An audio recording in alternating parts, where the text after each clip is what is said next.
ओम जय जय जय नमोस्तु नमोस्तु नमोस्तु।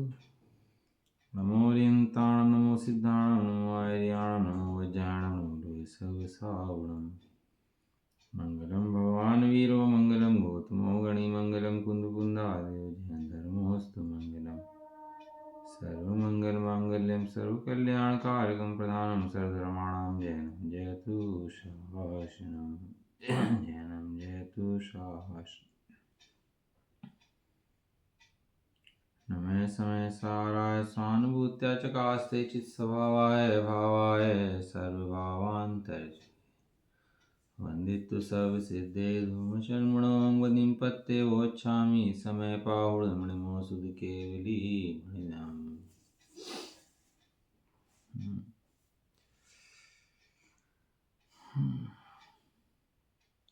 श्री समय सारजी ग्रंथ बंद अधिकार गाथा नंबर 272 272। अब इसी अर्थ को गाथा द्वारा कहते हैं। गाथा पढ़ लेते हैं एक बार। एवं व्यवहारिणयो परिसिद्धो जाननिच्छेणेन यासिदा पुण्यमुनिनो पावन्ति निर्वाणम्। व्यवहारिणैस्इति जान निषेध निश्चयन से मुनिराज जो निश्चय नयाश्रित मोक्ष की प्राप्ति करे। अध्यवसान छुड़ाए हैं। राग आदि अध्यवसान सभी छुड़ाए हैं।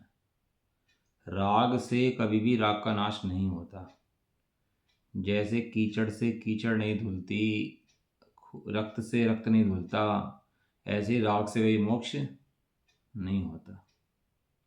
जब भी मोक्ष का कारण होगा तो शुद्ध रत्नत्रय ही होगा, और शुद्ध रत्नत्रय की प्राप्ति जो होती है वो शुद्धने के द्वारा होती है, अशुद्धने यानी कि व्यवहारने के द्वारा नहीं होती है। इसी अर्थ को गाथा द्वारा कहते हैं गाथार्थ।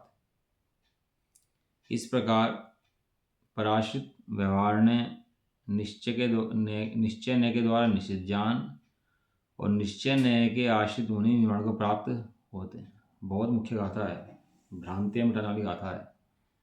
व्यवहार ने मोक्ष मार्ग है कि नहीं है, व्यवहार करें कि नहीं करें, हैं, ये सब की भ्रांति मिटाने के लिए गाथा लिखी गई है। व्यवहार क्या है? पराश्रित है। उसे क्या जान? निश्चय ने के द्वारा निषिद्ध जान। निश्चय ने व्यवहार ने को पीछे छोड़ता हुआ आगे बढ़ता रह जाता है, और वही मोक्ष का मार्ग होता है। जो निश्चय को आश्रय प्राप्त करता है वे मुनि ही निर्वाण को प्राप्त करते हैं, और जो व्यवहार के आश्रित जन हैं निर्वाण को प्राप्त नहीं करते। निश्चय में भेद नहीं है। जो निश्चय में भेद जानता है वो संसारी है अभी। तो निश्चय ने के तो 3 भेद लिए, परम शुद्ध निश्चय है, साक्षात शुद्ध निश्चय है, और एक देश शुद्ध निश्चय है। 3 भेद निश्चय के लिए। तो फिर जब निश्चय एक प्रकार का है तो फिर भेद कैसे लिए हैं? कि वो जो निश्चय की आराधना करता है, एक शुद्ध निश्चय इस दृष्टि में है, जब उसको एक देश शुद्धता पकड़ होती है तो उसका नाम है एक देश शुद्ध निश्चय है। जब पूर्ण शुद्धता पकड़ जाती है तो उसका नाम है साक्षात शुद्ध निश्चय है। ये किसके आधार से होता है? वो परम पारणामिक परम पूज्य त्रिकाल रूप जो शुद्ध भाव है उसके आधार से, वो है परम शुद्ध निश्चय है। जब तक वो शुद्ध निश्चय के स्वरूप को ना जाने तब तक निर्वाण की प्राप्ति नहीं होती है। साक्षात शुद्ध निश्चय ने भी व्यवहार है, एक देश शुद्ध निश्चय ने भी व्यवहार है। किसकी अपेक्षा से? त्रिकाल अखंड आत्मा के आश्रय से। केवल ज्ञान होगा नहीं, ज्ञान स्वभावी हूँ और ज्ञान स्वभावी रहूँगा, ये ऐसी श्रद्धा से। अशुद्ध निश्चय में भेद नहीं दिए आचार्य देव ने, क्योंकि अशुद्ध निश्चय में भेद नहीं है।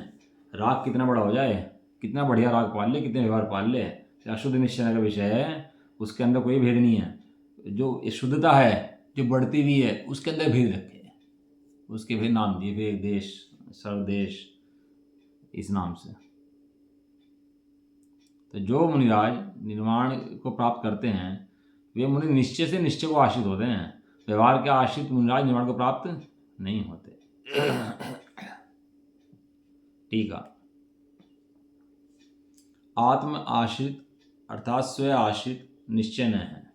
जो आत्मा के अपने आश्रित है वो निश्चय न है, और पराश्रित अर्थात पर के आश्रित व्यवहार न है। जहाँ पर का अवलंबन हो, पर का आश्रय हो, सब व्यवहार न है। नियम सारजी गाथा है, और नियम सारजी गाथा के अंदर आचार्य देव ने दिया कि सर्वज्ञ भगवान जो हैं वे स्वयं को जानते हैं कि पर को जानते हैं। किसको जानते हैं? तो उसमें लिखा कि निश्चय तो स्वयं को जानते हैं और व्यवहार से पर को जानते हैं। क्यों? कि पराश्रित है ना, जो पर प्रकाशक जो गुण जीव का है वो निश्चय से व्यवहार से है। कहते हैं जो गुण हैं, जो गुण का मतलब प्रकाशन जो हो रहा है, वो प्रकाशन जो है वो व्यवहार है, क्योंकि उसमें पर का आश्रय है। और जहाँ स्वयं का आश्रय होता है, स्वाश्रित होता है, वहाँ निश्चय पकड़ हो जाता है। तो उन्होंने पूछा व्यवहार से सर्वज्ञ परमात्मा अपनी आत्मा को जानते कि नहीं जानते? तो कहा व्यवहार से सर्वज्ञ परमात्मा अपनी आत्मा को नहीं जानते, व्यवहार से पर को जानते हैं। तो लिखा निश्चय न से सर्वज्ञ परमात्मा पर को जानते कि नहीं जानते? निश्चय से सर्वज्ञ परमात्मा पर को जानते कि नहीं जानते? तो कहा कि निश्चय से सर्वज्ञ परमात्मा पर को नहीं जानते, निश्चय से अपने को जानते हैं।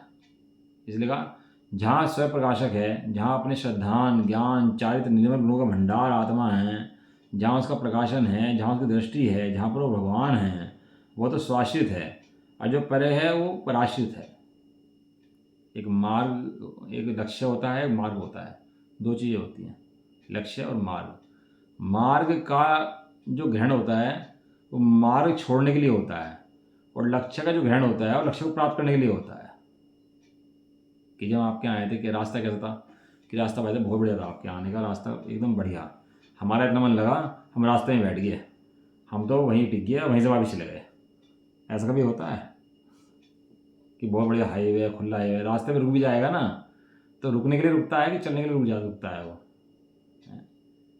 वो रुकने के लिए रुकता ही नहीं है। उसका तो ये है कि उसको आगे बढ़ना है। कदाई थकान हो गई है, कुछ बात हो गई है तो रुक गया है, वो एक अलग जूती हुई इच्छा है, लेकिन रुकने के लिए नहीं रुका है। वो तो चलने के लिए रुका है, क्योंकि मंजिल कहाँ है उसकी, निश्चय कहीं और, उसका लक्ष्य कहीं और है। निश्चय माने लक्ष्य है। लक्ष्य कौन है? ये केवल ज्ञान भी लक्ष्य नहीं है। कोई सोचे कि केवल ज्ञान लक्ष्य है, ये ट्रेन जो है केवल ज्ञान जाकर रुकती है, ऐसा नहीं है। ये ज्ञान की सम्यक श्रद्धान की ट्रेन जो है ना, ये शुद्धात्मा में जाकर रुकती है, केवल ज्ञान में जाकर रुकती है। ज्ञान की ट्रेन जो है वो रुकती होगी वहाँ पर जाकर के केवल ज्ञान पर लेकिन जो श्रद्धान की ट्रेन है वो तो शुद्ध आत्मा के स्वभाव में जाकर टिकती है। स्टेशन उसका वही है, वहाँ पर जाकर पूर्ण हो जाती है वो। इधर चौथे गुण स्थान में समय दर्शन हो जाता है। सबसे पहले कोई काम होता है तो समय दर्शन का काम होता है। आत्माश्रित, अपने आत्मा के आश्रित, श्रद्धान ज्ञान आचरण के आश्रित, जो स्वयं के अपने आश्रित है वो क्या है? वो तो निश्चय न है। और पराश्रित अर्थात पर के आश्रित जो है व्यवहार न है। वहाँ पूर्वोक्त प्रकार से पराश्रित समस्त अध्यवसान अर्थात अपने और पर के एकत्व की मान्यता रूप परिणमन। समस्त अध्यवसान माने जितना भी अध्यवसान होगा पराश्रित होगा। बिना पराश्रित हुए अध्यवसान हो नहीं सकता। ऐसा नहीं हो सकता जीव स्वाश्रित भी हो और अध्यवसान भी हो, ऐसा नहीं हो सकता। जब भी उसको अध्यवसान होगा तो आश्रय उसके अंदर पर का ही होगा, पर का अवलंबन होगा उसके अंदर। अपने आधार से अध्यवसान कभी होता नहीं है। लिख दिया पूर्वोक्त प्रकार के जितने कहे थे, मैं जिलाता हूँ, मारता हूँ, बचाता हूँ, शरीर की क्रियाओं को मैं करता हूँ, राग की क्रियाओं को मैं करता हूँ, कषाय मैं करता हूँ, मोह मैं करता हूँ, मैं इनको बदल सकता हूँ, ऐसा जो समस्त पर के आश्रित तेरा अध्यवसान मिथ्या मान्यताएं, मूढ़ मान्यताएं हैं, अर्थात अपने और पर के एकत्व की मान्यता रूप परिणमन है, वो बंध का कारण होने से। वो सारा दर्शन कैसा है? बंध का कारण है। अब जितना भी राग तेरा है वो सब किसका कारण है? वो सब बंध का कारण। राग उपादेय नहीं है, ज्ञान उपादेय है। ये तो ऐसी बात समझे तो वो तो क्या है कि युद्ध छिड़ जाते हैं अंदर में कि भाई राग क्या है, ज्ञान क्या है। ज्ञान के अंदर राग नहीं है, राग आता है तो कहाँ पर आता है, राग के लक्षण क्या होते हैं, ज्ञान के लक्षण क्या होते हैं, उनकी पहचान अंदर में शुरू हो जाती है। समझ में आया? वो जब ज्ञान के लक्षण की पहचान शुरू होती है तो ज्ञान की पहचान के द्वारा पता लगता है ज्ञान स्वरूपी आत्मा है और वहाँ पर राग नहीं है, और राग जो है कर्मों-कार्य है और ज्ञान से भिन्न है। ऐसी पहचान होते होते होते होते जीव को मोक्ष मार्ग हो जाता है, मोक्ष प्रकट हो जाता है। और जब तक इतनी ज्ञान और राग की भिन्नता ना करे, ज्ञान और राग को भिन्न ना देखे और राग ही अपने स्वभाव को अपना मानता रहे, तब तक लिखा बंध का कारण होने से, जब तक क्या है वो बंध का कारण, सर्वज्ञ परमात्मा है, ज्ञानी जन है, गुण स्थान भी हैं, अविरत है, देश विरत है, सब गुण स्थान है, मोक्ष मार्ग में बढ़ना भी है। लेकिन वास्तव में मूल रूप से मोक्ष की जो बढ़ोतरी है, मोक्ष का जो कारण है, वो गुण स्थान आदि नहीं है, और वो महाव्रत अणुव्रत आदि नहीं है, वो नियम त्याग व्रत नहीं है। वे क्या है? तो शुद्धात्मा का आचरण जो है, क्या है आचरण? हाँ, शुद्धात्मा का जो आचरण है वो वास्तव में नियम रूप मोक्ष कारण है। बाकी सब जितने भाग्य कारण हैं वे सब व्यवहार से मोक्ष कारण कहे जाते हैं। व्यवहार माने जो एक को दूसरे में मिलाकर निरूपण करे, एक को दूसरे में मिलाए। अब बताओ, शरीर से मुनि बनने का नाम मोक्ष मार्ग है कि नहीं है? अब बताओ, मुनि बने बिना मोक्ष मार्ग हो जाएगा क्या? मोक्ष हो जाएगा क्या? अब ऐसी बातें करेगा, वो मोक्ष हो जाएगा मुनि बने बिना ही है। वो कहते हैं व्यवहारने से हो जाएगा, व्यवहारने से कहते हैं, व्यवहारने से मुनि बनना पड़ेगा, मुनि बनेगा। लेकिन वास्तव में होगा क्या कि अंदर में शुद्धात्मा की पंडित शुद्धात्मा में रमण करेगी, और जितनी ज़्यादा रमण करेगी उतना मोक्ष मार्ग प्रकट होगा। तो ये सब जितना भार का जो वर्णन करता है जीव, जो जिससे होता है, वो बंध का कारण होने से मुमुक्षुओं को उसका अध्यवसान का निषेध करते हुए, मुमुक्षु की अध्यवसान में व्यवहार का निषेध करते हो, इसे निश्चय ने के द्वारा व्यवहार को जीतो। निश्चय ने के द्वारा व्यवहार को जीतो। व्यवहार क्या है? व्यवहार राग है, विकल्प है। और आचार्य देव का जो समय सार जी का जो राग है, वो राग का नाम क्या है उसका? वो तो पढ़ गए ना आप 6 नंबर 7 नंबर गाथा में, वो गाथा यही है, जो गुण भेद है और पर्याय भेद है, जब तक दृष्टि वहाँ पर है तब तक राग है, और दृष्टि त्रिकाल एक खंड गायक पर है, वहाँ वीत राग है। और आचार्य देव का तो जो अध्यात्म में शुरुआत होती है ना, अध्यात्म के अंदर शरीर की क्रियाओं को व्यवहार नहीं मानते कि शरीर की क्रियाएं मैंने कर दी, कषाय कम कर दी, उसका नाम व्यवहार नहीं है। या द्रव्य के पर्याय के ऊपर जाकर बात करते हैं कि द्रव्य की पर्याय हैं सो व्यवहार है, द्रव्य के अंदर गुण भेद है, गुण भेद ना होने पर गुण भेद गए ना, उसका नाम व्यवहार है। वास्तव में गुण भेद है नहीं वस्तु के अंदर। उसका मोक्ष अध्यवसान का निषेध करते हुए, अंतिम अध्यवसान नहीं मैं पर्याय वाला हूँ, इसका भी निषेध करते हुए ऐसे निश्चय न्याय के द्वारा वास्तव में व्यवहार न्याय का ही निषेध कराया है। व्यवहार न्याय है ही निषेध होने के लिए।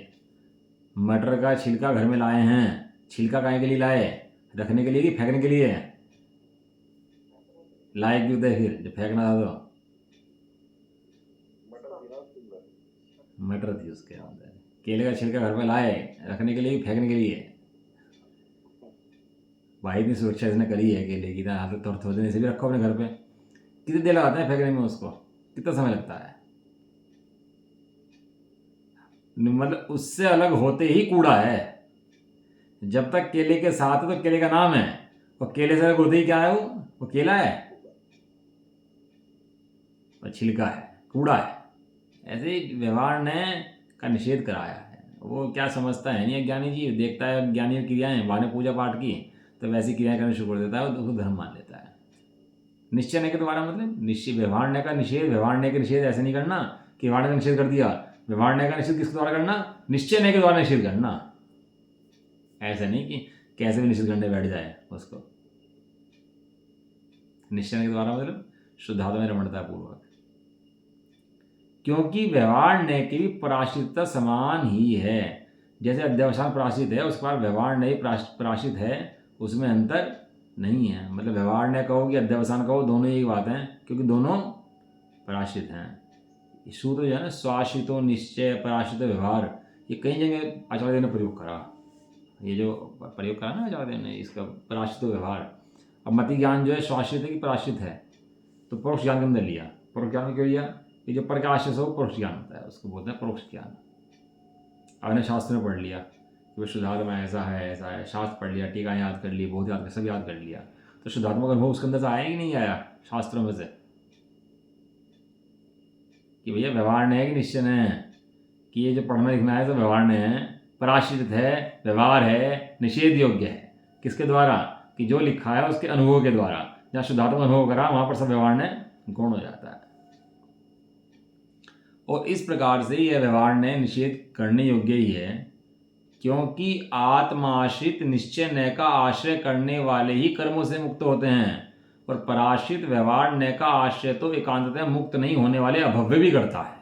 कितनी गजब की लाइन लिखी इसके अंदर। अब जैसे व्यवहार नय का डंका पीटते हैं ना कि व्यवहार नय के बिना मोक्ष नहीं है, व्यवहार नय के मोक्ष नहीं है, बिना मोक्ष नहीं है। व्यवहार नय के बिना मोक्ष नहीं है, निश्चय नय के बिना मोक्ष नहीं है।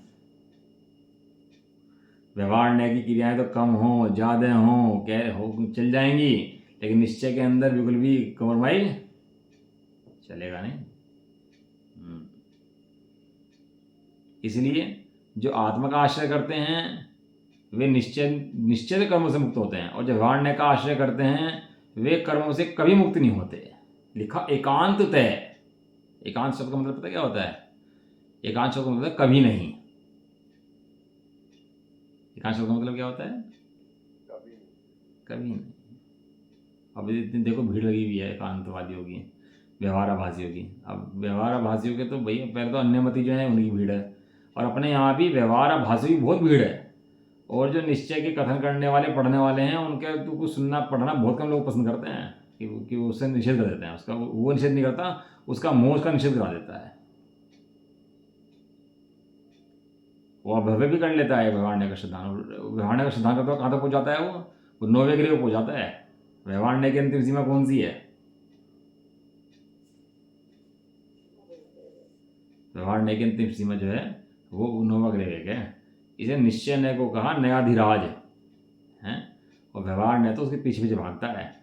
कब तक भागता है? वो भाग जाते पाते नहीं है, छूट जाता है पीछे, और निश्चय दौड़ लगा देता है आगे।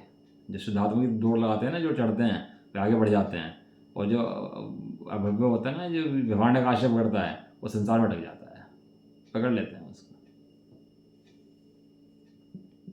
भावार्थ ये सूत्र जो है ना बहुत काम आता है। स्वास्थ्य तो निश्चय प्राश्चित व्यवहार। आत्मा के पर के निमित्त से जो अनेक भाव होते हैं वे सब व्यवहार नय के विषय हैं, इसलिए व्यवहार नय प्राश्चित है। और जो एक अपना स्वाभाविक भाव है वही निश्चय नय का विषय है, इसलिए निश्चय नय आत्माश्रित है। निश्चय नय की बात तो आचार्य ने 14 नंबर गाथा थी और 10 नंबर कलश था, उसने बहुत करी है कि शुद्ध नय जो है उसी के द्वारा आत्म प्रकाशमान है। शुद्ध नय माने जो शुद्ध आत्मा को दिखाता है उसका नाम शुद्ध नय, और जो अशुद्ध आत्मा को दिखाता है उसका नाम अशुद्ध नय। गाथा लिखी हुई, जो शुद्ध जाने आत्म को वह शुद्धता को प्राप्त हो, अविशुद्ध जाने आत्म को अविशुद्धता को प्राप्त हो। तो आत्मा तो शुद्ध ही है, लेकिन जो उस शुद्ध आत्मा को अशुद्ध जानता है तो मिथ्या दृष्टि है, और जो शुद्ध आत्मा को शुद्ध जानता मानता है वो शुद्ध समय दृष्टि है। उसका नियम शुद्ध समय दृष्टि है। पहले जान मान तो सही ना भाई, ये भी तू भाग लेगा तो कैसे काम बनेगी। इसलिए आत्मा के पर के निमित्त से अनेक भाव होते हैं। भाव परिणमन में पुद्गल के हस्तक्षेप से 6 उपशम भाव है, उदयिक भाव हैं, भाव होते हैं, लेकिन वे सब व्यवहारिक भाव हैं, प्राश्चित भाव हैं। वे स्वभाव भाव नहीं है। स्वभाव भाव तो जीव का ज्ञान स्वभाव है अंदर बैठा, जो सदाकाल एक सा है, अखंड है, वही का वही रहता है, घटता नहीं है, बढ़ता नहीं है, मरता नहीं है, आता नहीं है, जाता नहीं है। वो कौन है? वो जीव का एक ज्ञान स्वभाव है। और कैसे प्रमाण होता है? वो अनुभव में प्रमाण होता है, शब्दों से प्रमाण नहीं होता। कोई पढ़ के प्रमाण करना चाहे, कोई सुन के प्रमाण करना चाहे, कोई चिंतन से प्रमाण करना चाहे, ऐसे प्रमाण नहीं होता। वो कैसे प्रमाण होता है? प्रमाण माने निश्चय होता है। वो कैसे निश्चय होता है? कि अनुभव में निश्चय होता है उसका। जब अनुभव में जाकर देख लेता है कि हाँ भाई मैं तो ऐसा ज्ञान स्वभावी हूँ, तो ऐसा उसको निश्चय हो जाता है। अब समुद्र देखा आपने, समुद्र किनारे गए आपने, समुद्र देखा, समुद्र कितना दृष्टि मारा आपको? कि थोड़ा सा दृष्टि मारा, जहाँ तक दिखा जा रही है वहाँ तक दृष्टि मारा है कितना बड़ा, गहरा कितना है उसका, है नाप की क्या असीमित है, अमाप है भैया। तो समुद्र की अथाह है, बोलते हैं अथाह समुद्र है। ऐसे ज्ञान को देखा आपने, ये जो मध्यशुद्ध ज्ञान में लक्ष्मण आता है ज्ञान, ये जन्म वाक्य था। ज्ञान है कैसा? ये अथाह, अमाप, अखंड, अविचल, ऐसा ऐसा अपने ज्ञान की श्रद्धा हो जाए तो इसको फिर कहीं दृष्टि बाहर के मति शुद्ध ज्ञान के विषय में तो दृष्टि डोली बन जाए इसकी। इसलिए निश्चय ने आत्मश्रित है। अध्यवसान भी व्यवहारण्य का विषय है, इसलिए अध्यवसान का त्याग व्यवहारण्य का ही त्याग है। जितने अध्यवसान राग आदि परिणाम हैं, पर वस्तु करना धरना मरना है, क्या है? करना है तो मरना है कर्तापना है तो मरनापना है। अध्यवसान जितने भी हैं वो व्यवहारण्य का विषय है, इसलिए अध्यवसान का त्याग व्यवहारण्य का ही त्याग है। व्यवहारण्य की ज्ञान कराया व्यवहारण्य का त्याग करने के लिए, और निश्चय नय का ज्ञान कराया निश्चय नय को ग्रहण करने के लिए। ये जीव ने आज तक व्यवहारण्य का विषय तो बहुत दृष्टि में लिया, बहुत बनाया, बहुत उसकी करी है, लेकिन निश्चय नय को आज तक पूजा नहीं है। इसने वास्तव में अपनी पूजा नहीं करी। भगवान की पूजा बहुत कर ली, लेकिन अपनी पूजा आज तक जिंदगी में कभी भी करी नहीं है। जीवन में सारा अनादिकाल से ऐसे ही बीती गया। इसलिए अध्यवसान का त्याग व्यवहारण्य का त्याग है, और जो पूर्वोक्त गाथाओं में अध्यवसान के त्याग का उपदेश है वह व्यवहारण्य के ही त्याग का उपदेश है। थोड़ा बहुत रखने योग्य है कि नहीं है, व्यवहारण्य। अभी सारा व्यवहारण्य, जितना निश्चय को छोड़ो, एक को छोड़ो, और एक को छोड़ के जितना भी है वो सब क्या है? वो सब पड़ोसी का घर है, बिल्कुल लगा हुआ सटा हुआ घर है अपने से। पड़ोसी का घर अपना है कि नहीं है? थोड़ा बहुत तो अपना होगा, पड़ोसी है भैया, बिल्कुल क्या बात कर रहे हैं आप? बिल्कुल पड़ोस में रहते हैं, हमें 100 साल रहते हो गए, 50 साल साथ में रहते हो गए, कुछ तो थोड़ा बहुत तो अपना हो गया नहीं हो गया वो उसमें ना ही पड़ोसी रहे, पड़ोसी तो उसमें पड़ोसी तो प्राप्त का है, पड़ोसी पड़ोसी पर उसका नाम भी पर है। ये अध्यवसान जो थोड़े हैं, पूजा पाठ का अध्यवसान है। क्या कह रहे? पूजा पाठ का भी अध्यवसान है। ये सुनने का है ना, 7% सुनने का, ये भी अध्यवसान है। और ये मन में चिंतन करते हैं ना, ये भी अध्यवसान है। शुद्धात्मा इन अध्यवसान से ही पार है। जो निश्चय नय का विषय शुद्धात्मा है वो इन अध्यवसान के अंदर भी नहीं है। वो व्यवहारवासी, वो अभ्याभासी जो होता है ना, वो तो अभ्याभासी तो बहुत ऊपर चढ़ जाता है भारी क्रियाएं करता करता, और ऐसा लगने लगता है उसको मैं शुद्धात्मा हूँ बस। लेकिन वो ऐसा लगता है उसको मैं शुद्धात्मा हूँ, लेकिन वो वास्तव में ज्ञान के अखंड ज्ञान स्वभाव पर जाकर बैठ के नहीं देख पाता कि ज्ञान के अमाप शक्ति कितनी है। बातों में कर लेता है कि हाँ, बातों में ऐसा कर देगा कि अन्य लोगों को समदर्शन हो जाए। पता है आपको, मिथ्या दृष्टि होता है, वो बातें ऐसी कर देगा, ऐसा श्वास पड़ देगा कि सामने वाले को समदर्शन हो जाए, ये खुद रूखा बैठा रहता है, खुद खाली बैठा रहता है। कमाल का प्रकरण है भी भैया। सही, जब तक उस अखंड ज्ञान स्वभाव जो अंतर में विराजमान भगवान चैतन्य चमत्कार प्रकाशित है, सदाकाल प्रकाशित है, और वही प्रकाशित है, उसके अलावा कोई प्रकाशित नहीं है। ये सब चल रहा है, सब लाइट पैट सब प्रकाशित होना है, सब ये सब जड़ है।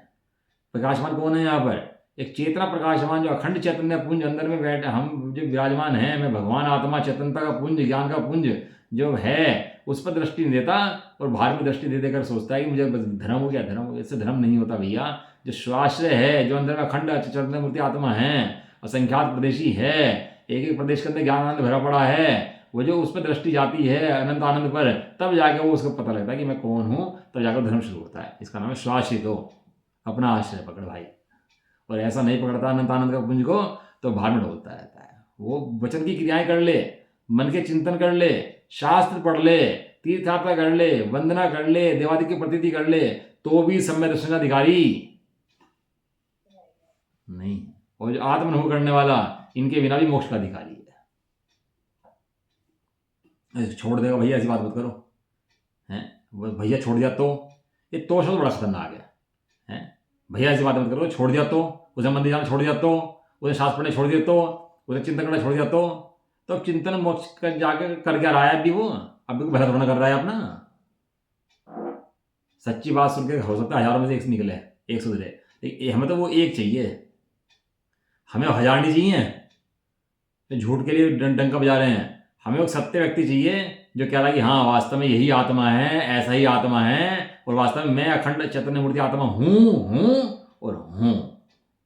हजारों में से हमें वो एक चाहिए। ये भेड़ चाल नहीं चाहिए हमारे को कि जहाँ एक भेड़ चली वहाँ सारी भाग ली, ऐसी भेड़ चाल से हम दूर रहते हैं। वही जीव सर्व के दर्शन कर सकता है, वही जीव भगवान को देख सकता है, वही अखंड परमात्मा भगवान के दर्शन कर सकता है, उनके सप्रकाशन गुण को भी देख सकता है, उनके परप्रकाशन गुण को भी देख सकता है, 3 लोगों की ज्ञान में झलक रहा है ये भी देख सकता है, और वे फिर भी सप्रकाशित हैं ये भी देख सकता है, और अपने गुणों को भी देख सकता है, और अपने आत्मा को भी देख सकता है, और अपने भी सपर प्रकाशक दोनों देख सकता है वो जी। अभिधा निर्णय कर सकते हैं, कर सकता इसी मति शुद्धगान के अंदर, जिस मति शुद्धगान के अंदर पर को विषय बना रहा था, उसी मति शुद्धगान के अंदर स्वयं आत्मा का विषय वो बना लेता। प्रत्येक वस्तु का परिणाम का संबंध अपने से है, पर से किसी का परिणाम का संबंध है ही नहीं। प्रत्येक वस्तु अपने आप से है, सब कुछ अपने आप में है, अपना ज्ञान भी अपने अंदर है और अपने ज्ञान स्वभावी आत्मा भी अपने अंदर है कहीं बाहर में कुछ रखा ही नहीं जीव का। इसलिए अध्यवसान का त्याग व्यवहार न्याय का ही त्याग है, और जो पूर्वोक्त गाथाओं में जो अध्यवसान के त्याग का उपदेश है वह व्यवहार न्याय के ही त्याग का उपदेश है। इस प्रकार से निश्चय न्याय को प्रदान करके व्यवहार न्याय के त्याग का उपदेश किया है।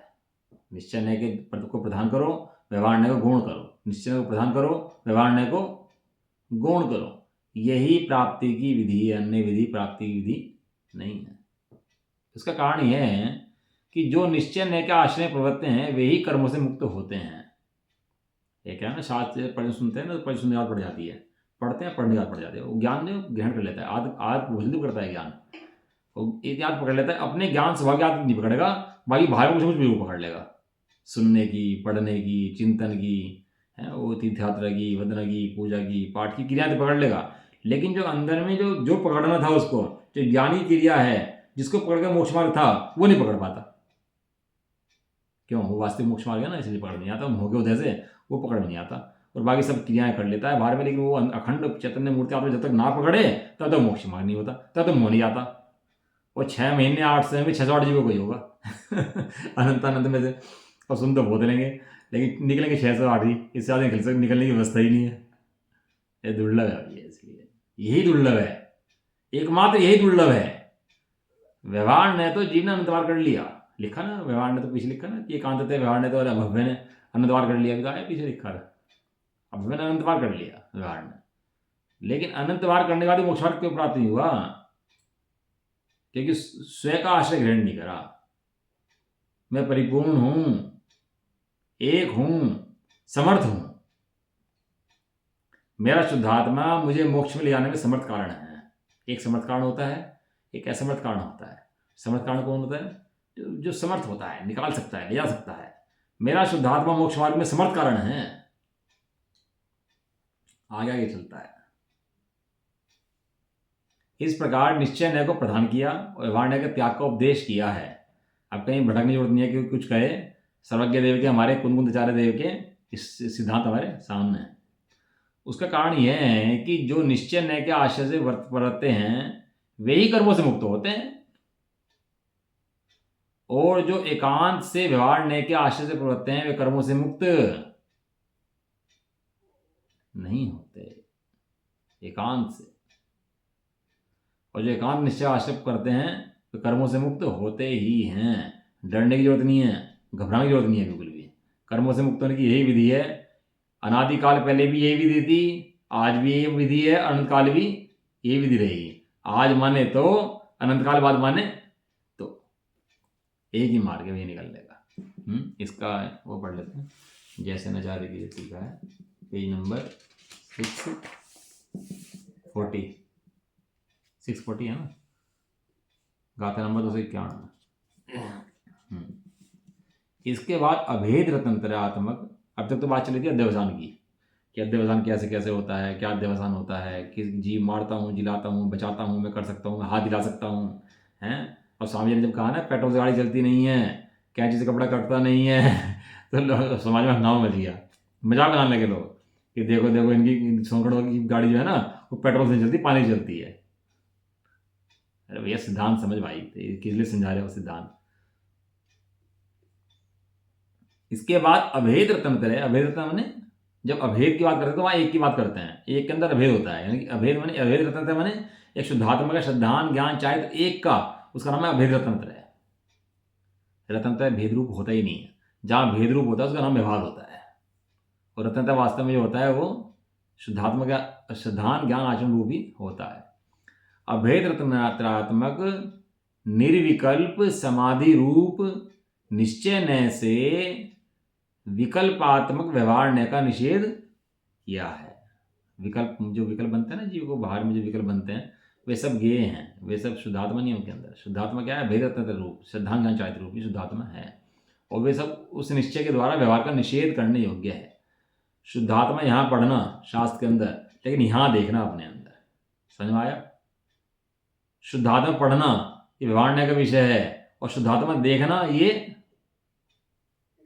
निश्चय का विषय। अभी इसको हे करना, इसको हे कैसे करोगे? कोई इसको उठा दें फेंक दें ऐसा थोड़ा है, उठा के फेंक देंगे तो हे हो गया। इस ऐसा हे नहीं करना। कैसा हे करना? कि अपनी शुद्धात्मा को जाना तो लक्ष्य छूट गया, इसका नाम हे करना है, इसको बोलते हैं हे करते हैं। विकल्पात्मक व्यवहार का निषेध किया जाता है। इस प्रकार के कथन की मुख्यतः 6 गाथा पर्यंत व्याख्यान करेंगे। अब 6 गाथा कहेंगे इस बात की कि अभेद रत्न त्रय रूप की समाधि करनी चाहिए। तात्पर्य टीका। इस तरह पूर्वोक्त प्रकार से पर द्रव्य आश्रित होने के कारण व्यवहार ने निषेध्य है ऐसा जानो।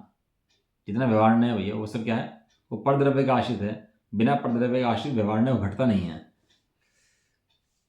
एक वस्तु को दूसरी वस्तु में मिलाकर निरूपण करता है, एक वस्तु के कार्य को दूसरी वस्तु का कार्य कहता है, वो सब व्यवहार ने है, सो यथार्थ निरूपण नहीं है। और लिखा ऐसी ही बुद्धि से जीव को अनादिकाल से मिथ्या दर्शन था। क्या लिखा? एक द्रव्य को दूसरे द्रव्य में मिलाकर निरूपण करे, कथन करे, माने, इसी का नाम तो मिथ्या दर्शन है।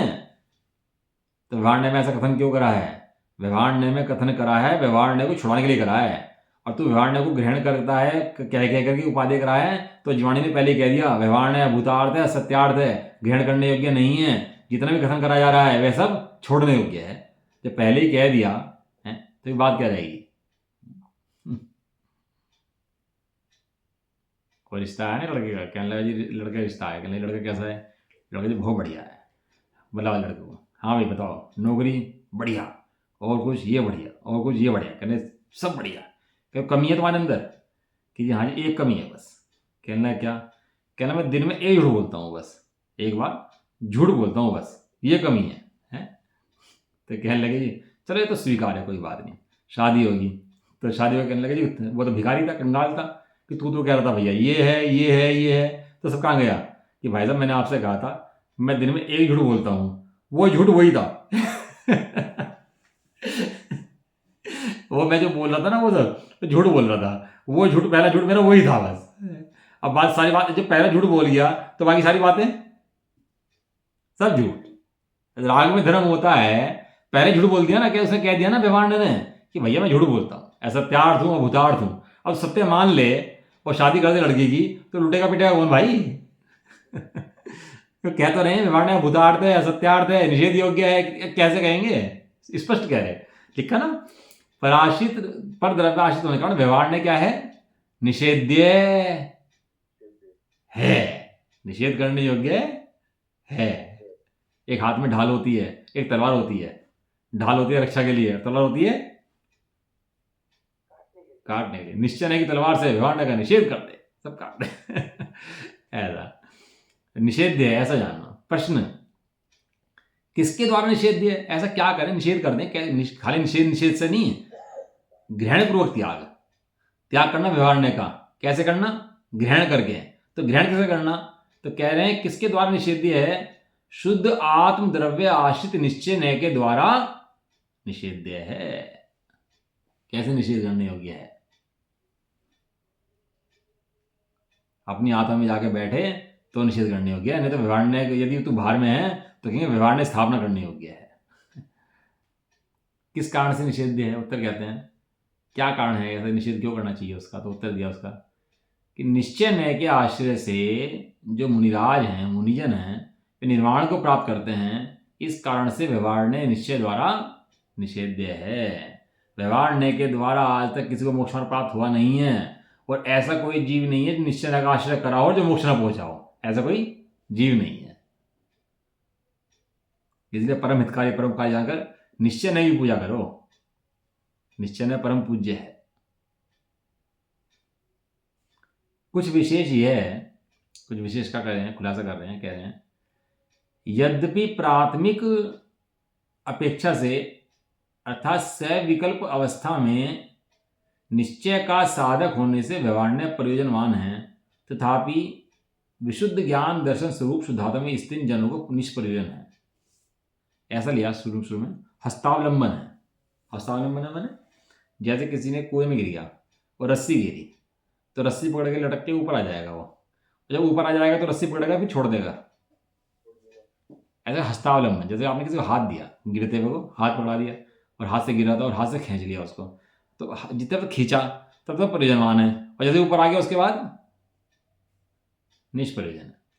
आपने गैस के ऊपर दूध रखा, अब अग्नि के ऊपर दूध उबल रहा है तो प्रयोजन है, अगर दूध उबलना शुरू हो गया फिर अग्नि निष्प्रयोजन है। ऐसे ही व्यवहार न्याय को पढ़ना, लिखना, सुनना, समझना, चिंतन करना तो प्रयोजनवान है। कब तक प्रयोजनवान है? जब तक जीव निश्चय का आश्रय नहीं पकड़ता तब तक प्रयोजनवान है। लेकिन खाली व्यवहार का हाथ पकड़ा रखे तो छोड़े ही नहीं कि ठीक है भैया हाथ तो हाथ में आ गया, मैं तो सुरक्षित हूँ, और हाथ के सारे ऊपर ना चढ़े और हाथ ऊपर वहीं लटका रहे, तो मतलब कब तक लटका रह सकता है? बहुत सीमा है ना उसकी, तो लस्सी ऊपर के लटका रहे वहीं पे, रस्सी में हाथ मांगे तो आराम से बैठो कोई दिक्कत नहीं है। तो उसे कहते हैं भैया तेरा काम खराब हो गया, तो तू किसी का लायक नहीं बचा अब तो। ये कहते हैं व्यवहार ने प्रयोजनवान है, फिर भी करने योग्य क्या है? उस व्यवहार ने के द्वारा शुद्धात्मा का आश्रय करने योग्य है। बारंबार व्यवहार ने को छोड़कर क्या करना? बारंबार शुद्धात्मा का आश्रय। व्यवहार ने को अवलंबन, फिर छोड़े, फिर शुद्ध का आश्रय, व्यवहार ने का अवलंबन, छोड़े, फिर शुद्ध का आश्रय, ऐसा क्रम पड़ता है। और शुद्ध का आश्रय ना पकड़े और खाली व्यवहार ने को पकड़े और व्यवहार ने को छोड़े, व्यवहार ने को छोड़े, व्यवहार ने को पकड़े, तो इसका नाम धर्म मोक्ष नहीं है। वो व्यवहार ने भी फिर निष्प्रयोजन हो जाता है। ये सब और प्रयोजन कब तक है? कि जब तक वो उसके द्वारा उस मोक्ष की शुद्धने की साधना करता है तब तक वो साध्य है, तब तक। अब मंदिर में भगवान तो है नहीं, और मंदिर बना दिया, वेदी बना दी, और भगवान वहां पे लाए नहीं आप, तो बताओ मंदिर कितना पूज्य है? वो मंदिर है कि नहीं है? कितनी पूजा होगी वहां पर? कौन कोई बैठ कर पूजा करेगा वहां पर? भगवान नहीं है, बस बाकी सारा मंदिर भाई तो तैयार पूरा, बस एक प्रतिमा नहीं लाए हम, तो बाकी सारा काम कर दिया हमने, पूरा इतने पैसे लगा दिए इसके अंदर, 100 करोड़ लगने थे, 100 करोड़ रुपए लगा दिए हमने, तो भगवान लाने बाकी हैं, बाकी बस मंदिर में जाओ पूजा करो। बताओ मंदिर तैयार हो गया नहीं हुआ? और देखो 4 दीवार खड़ी नहीं हुई, मंदिर में छत पड़ी नहीं, और लोग कब क्या करते हैं ना, पैसे इकट्ठे होते हैं ना, तो क्या करते हैं प्रतिमा ला के विराजमान कर देते हैं वहां पर, कि चलो लोग आएंगे कम से कम भगवान के सहारे से, तो देखेंगे पैसा इकट्ठा होगा तो बंद हो जाएगा मंदिर कम से कम तो आप भगवान विराजमान करते क्या हो गया? वो 4 दीवारें नहीं भी है तो भी क्या है? वो मंदिर है। ऐसे ही तूने शुद्धात्मा में विराजमान कराएंगी भाई साहब, पंडित में अब नहीं है, तो खाली दीवारों को मंदिर मान रहा है। अरे जब त्रिकाल भगवान विराजमान कर देगा तो बाहर में व्यवहार ने कम भी होगा तो भी चल जाएगा, और खाली अगर व्यवहार ने कोई पूजा मानता रहेगा और भगवान विराजमान नहीं करेगा, भगवान कौन? अपना भगवान। कहाँ विराजमान? अपने शुद्ध पंडित में विराजमान। जब तक नहीं करेगा तब तक क्या है? व्यवहार भी नहीं है वास्तव में। अब व्यवहार से मंदिर है कि नहीं है जहाँ भगवान नहीं है? बताओ। अब गांव देहात होते ना पहले, तो गांव में क्या हो गया, लोग छोड़ दिए, गांव लोगों ने गांव छोड़ दिए, तो वहां पर मंदिर थे, भगवान थे, तब क्या करें, वहाँ और जाति के लोग थे कब्जा करने लगे, तो लोगों ने क्या करा पता है? वहां से मंदिर तो ला नहीं सकते, मंदिर छोड़ दिया, ये क्या ले आया वहां से भगवान ले आए, प्रतिमा ले आया अपनी, कि अब तो भैया मंदिर का चाहे जो करो, कब्जा करो, तोड़ो फोड़ो, लेकिन हमें भगवान सुरक्षित कर लिया अपना। है कि नहीं ऐसी विधि? ऐसे ही यहाँ 3 लोग का त्रिकाल परमात्मा तेरे अंदर विराजमान है, तो उसकी तो विराधना करता है, और बाहर में क्रियाओं की सुरक्षा करता है, तो ऐसा सुना हो सकता है? अरे हमने अपना भगवान रख लिया अपने पास, बाकी शरीर के अंदर कम हो ज़्यादा हो जो हो जाए यार, हमें कोई लेना देना नहीं है। अपना भगवान है, यदि अपने पास है तो सब है, नहीं तो कुछ नहीं है वास्तव में। कह रहे हैं लेकिन वो जो व्यवहार ने है, जब आत्मा में स्थित हो गया तो वो निष्प्रयोजन है। जैसे अग्नि पर दूध उबलते हुए में अग्नि निष्प्रयोजन है, ऐसे ही व्यवहार ने भी क्या हो गया? निष्प्रयोजन है, ऐसा भावार्थ है। तो आगे लिखा निष्प्रयोजन कैसे है? वो व्यवहार निष्प्रयोजन कैसे हो गया? व्यवहार के द्वारा तो चढ़ाया भैया, रखो उसको भी साथ में, ऐसे कैसे निष्प्रयोजन कह दिया आपने? इतना काम करा व्यवहार ने, नहीं लाया यहाँ तक, शास्त्र पढ़ाए हैं, सब काम कराया है, तो अब तो रखने योग्य है कि नहीं है? बताओ, गुरु जा रहे हो ना, देखो मेरी बात, संघ के अंदर आचार्य जा रहे हो और साधु बैठे हों, और साधु ध्यान में लीन हो, ध्यानस्थ हो, तो साधु को यह बाधा नहीं है कि मुनिराज की आचार्य की वंदना करे वहां पर। आचार्य जा रहे हैं सामने से, क्योंकि आचार्य बढ़ेंगे, शुद्धात्मा बड़ा है। जिस समय शुद्धात्मा की आराधना कर रहा है, जिस समय, बात समझे ना, ऐसे नहीं हर समय बात लगेगी, जिस समय शुद्धात्मा की आराधना कर रहा है उस समय उसे भक्ति को प्रयोजन नहीं है। इसीलिए शमोषण के अंदर से भगवान बैठे रहते हैं और जी मोक्ष चले जाते हैं। शमोषण के अंदर से, भगवान के शमोषण में से क्या, भगवान के महावीर स्वामी कितने गणधर थे? 11 गणधर थे ना। और बाद में कौन बचे थे? गौतम स्वामी। 10 कहाँ चले गए? क्या कब चले गए? जब भगवान थे उसी काल में मोक्ष चले गए। शमोषण में थे जब ही मोक्ष चले गए।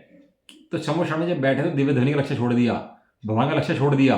जिस दिव्य ध्वनि में आ रहा तू आत्मा है, जिस भगवान के द्वारा समझ में आया भगवान तू आत्मा है, उनका लक्ष्य छोड़ दिया और क्या कर लिया आपने? शुद्धात्मा ग्रहण कर लिया। शुद्धात्मा ग्रहण करते क्या हुआ? मोक्ष निकल गए, क्योंकि अपनी शुद्धात्मा ग्रहण ज्यादा जरूरी है, मोक्ष ज्यादा जरूरी है। व्यवहार मजबूरी है और शुद्धात्मा ग्रहण जरूरी है। तो निष्प्रयोजन कैसे है? कह रहे हैं कर्मों में बद्ध रहने वाले अभव्य जीव के द्वारा भी व्यवहार का आश्रय किया जाता है, परंतु उसके निश्चय शुद्धात्मा का आश्रय न होने से उसे मोक्ष की प्राप्ति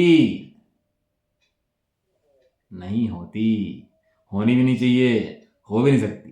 क्योंकि ऐसा हुआ तो सलूट पिट जाएगा भैया, सब खत्म हो जाएगा ऐसा। ठीक है ना। अब पहले कहा था कि जो थानी का है, क्या कह रहे हैं, थानी का अर्थ नहीं दिया इसके अंदर, देखो इसके अंदर अर्थ छोड़ दिया, संस्कृत दी है, अर्थ नहीं दिया, यहाँ दिया। अब प्रश्न होता है कि अभव्य जीवी व्यवहार का आश्रय कैसे करते हैं। अब प्रश्न उठाया कि जो अभव्य है वो व्यवहार का आश्रय कैसे कर लेते हैं और कैसे उस मोक्ष साधना कर मोक्ष मतलब मोक्ष मार्ग से बाहर रह जाते हैं उसके व्यवहार के द्वारा भी। अब इसमें जितने व्यवहार को जान रहे हैं, मान रहे हैं और निश्चय नय के स्वरूप को ना जानते हैं ना मानते हैं, वे सब कौन है? वे सब मोक्ष से बाहर हैं। और ऐसा लिखा जो उन मोक्ष मार्ग से बाहर रहने वाले जीवों की पूजा करता है, अर्चना करता है, मानता है, ढो देता है, नमस्कार करता है, विनय करता है, भक्ति करता है, उनके प्रति वात्सल्य रखता है, तो वो भी कौन है? वो भी मोक्ष मार्ग से बाहर है। जैसा गुरु वैसा चेला। सारे एक से जैसे गुरु वैसा चेला, दया दमादम ठेलम ठेला चल रहा अपना ठेलम ठेला चलो, है ना। तो ऐसा निश्चय का स्वरूप की व्यवहार है, निश्चय की आराधना करने के लिए, ग्रहण करने के लिए। इसलिए सब पढ़ना, लेकिन किसके लक्ष्य से? अपने शुद्धात्मा के लक्ष्य से। जो काम करना किसके लक्ष्य से? शुद्धात्मा के लक्ष्य से। हाँ बस हो गया समय साथ जी पूरा भैया। अपना इस तरह से करोगे ना, समझ में आ जाएगा पूरा। निज निधि निज में बता